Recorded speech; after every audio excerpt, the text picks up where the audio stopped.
Hello everybody, Jordan here, the PH is silent. Today we're talking about two deities of death, Jergal and Kelemvor. Jergal being the original god of death, strife, and murder, and Kelemvor taking over for him, becoming the new god of death later on in the Forgotten Realms history. Jergal, also known as the Final Scribe, the Pitiless One, and the Bleak Seneschal, Jergal was an extremely powerful deity back in the day. He was actively worshipped during the reign of the Netheril. Because all things must die, even gods, he knew his power over the world was absolute. This also bored him. For much of the god's reign, he sat upon his throne staring out at the never-changing landscape of the dead. I suppose new dead always arrive, but death itself is a stagnant river. Never moving, never changing, Jergal was looking for change, and it fortunately came walking to his front door. The dead three, known as Bane, Merkel, and Baal, were three powerful mortals. Bane was a tyrant, Merkel was a necromancer, and Baal was an assassin.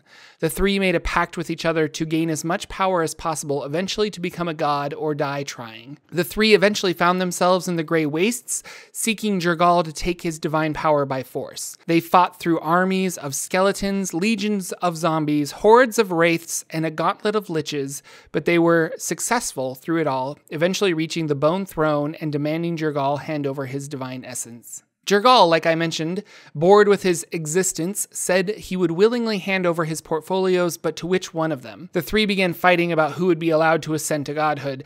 It was Jergal again that said they should split up his divine portfolios into strife, death, and murder, and have a contest to see who gets what. He took the bones from his fingers, and the three were instructed to play a game of knucklebones. Bane won first place and took the portfolio of strife.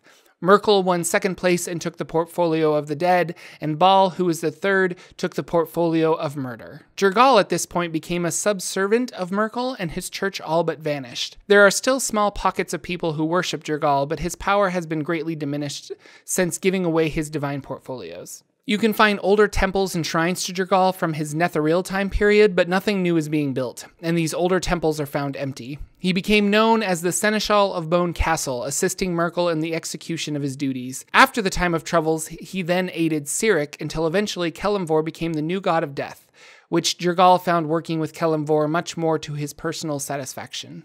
Priests or clerics of Jergal are very lawful and serve as scribes, funerary workers, and morticians. His followers keep very careful records of births, deaths, and taxes for the kings and rulers they serve. What temples still exist are lifeless mausoleums or dry, dusty crypts. His dogma is simple. Each being has an eternal resting place that is chosen for him or her at the moment of creation. Life is a process of seeking that place and eternal rest. Existence is but a brief aberration in an eternity of death. Life should be prolonged only when it serves the greater cause of the death of the world. Jergal priests detest undeath and attempt to snuff it out whenever possible. Next is the new god of death, Kelemvor. Kelemvor is known as the Lord of the Dead or the Judge of the Damned. He is a just, fair, and comforting god of death, which is in contrast to Cyric, Merkel, and even Jergal. Because death comes for all, Kelemvor is seen as a patient friend waiting to help you into the next world. Kelemvor has a bad history to combat. The portfolio of the dead has a bad reputation. Under Jergal, it was seen as mysterious and scary. With Merkel, there wasn't any protection from being turned into an undead creature. The lines between dead and undead became heavily blurred. Things got worse with Cyric in control, but Kelemvor, assuming this mantle, took a different approach, seeking to teach Faerun that death is a natural part of life and there is nothing to fear in the transition. His priests help the dying put their affairs in order. They also offer funeral rites and ceremonies for the dead, but they don't seek death. Their dogma is different from Jergal's. Kelemvor's faithful seek to preserve life.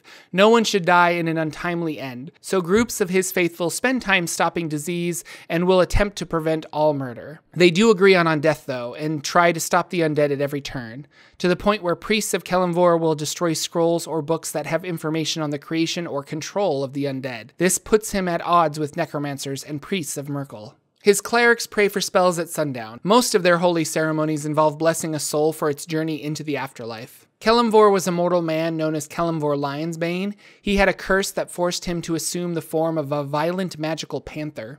He adventured with Midnight, who became Mistra, and Cyric, who gained all those portfolios of death. Cyric hated Kelemvor and wanted his soul destroyed, but could not find him. It turns out through their adventures that his soul was imprisoned in Cyric's sword Godsbane when he was murdered on top of Blackstaff Tower. Many years later, and fearing Kelemvor was out to get him, Cyric crushed the sword in a rage and freed Kelemvor. The two fought, and Kelemvor won, becoming the new god of death.